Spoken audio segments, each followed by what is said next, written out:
2600 Atari Video Computer System 2600 VCS. Video Pages Computer 296. System, also known as the VCS.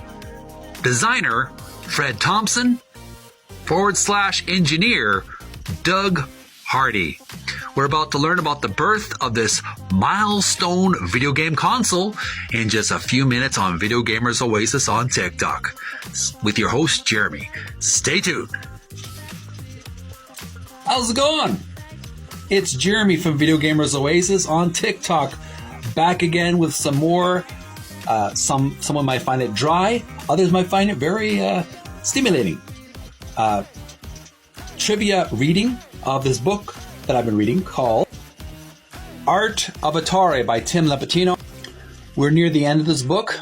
We're learning about industrial design and the very talented people who were involved in the design of the Atari machines. Previously, we read page 295. We learned about the gentleman responsible for designing a new industry. Now we're reading a new article, page 296. The Atari 2600 Video Computer System, brackets VCS. We're going to learn about the birth of the milestone Atari 2600 VCS video game system. This will be very interesting for any video game buffs who want to know about the origin of one of the first greatest video game consoles ever made. Obviously, not the only one, but one of the greatest, earliest ones we've have access to that started a whole industry, the Atari 2600. I hope you stick around, just pull up your favorite chair, drink your favorite beverage, let's relax and listen to me flap my gums for a while and learn about video game history. Now, this is going to be taking a while. This is several pages of an article, so we're going to take some breaks between pages. Make sure to send some likes and loves and follow me on TikTok, as well as subscribe to my YouTube channel, Video Gamers Oasis, for more content in the future. Thanks so much for your support. I really do appreciate it from the bottom of my heart. Now on to the reading. 2600 Video Computer System, brackets VCS.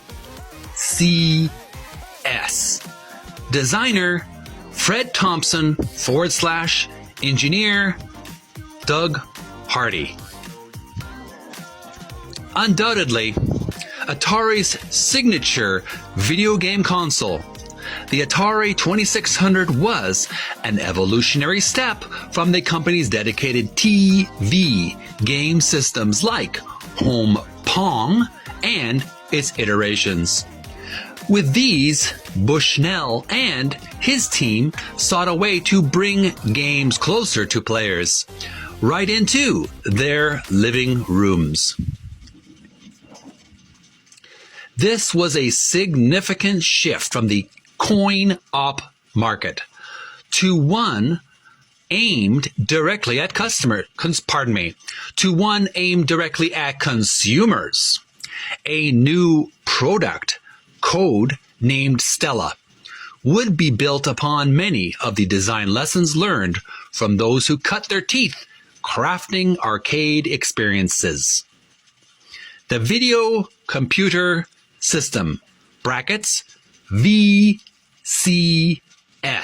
for short, and later renamed the 2600, end brackets, was designed to require less hardware on the console side, allowing the game software to do the heavy lifting, which inadvertently led to greater innovation in creating engaging games.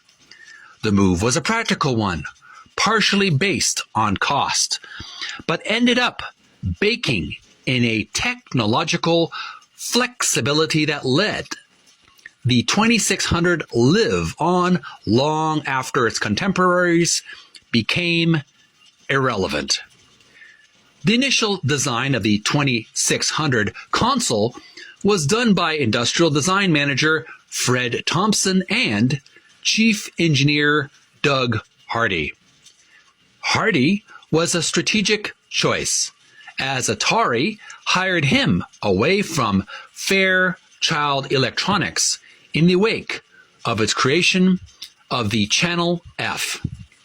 the very first removable cartridge-based video game. Next column to the right, system. Hardy explained his introduction to the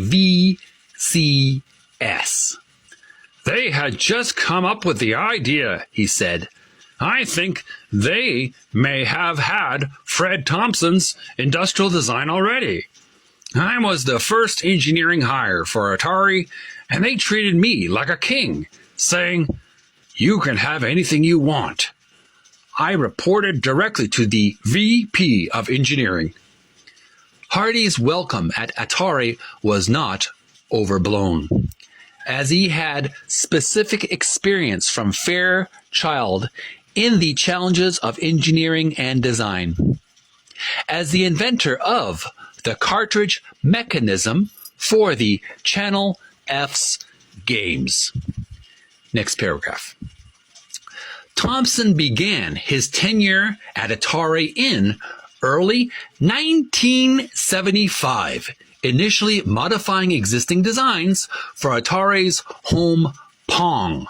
He expounded on this.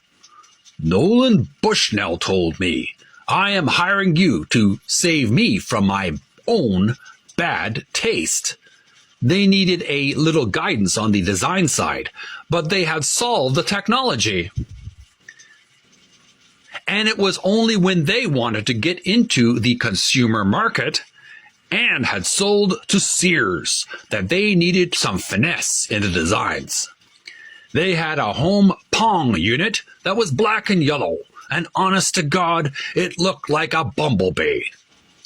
Thompson helped improve the home Pong and then worked on other projects like Atari's quirky video music console. Hardy credits his move to Atari to former boss, brackets, Murray. And we'll stop it right there, folks. So we'll take a quick break because I want to continue on our article reading.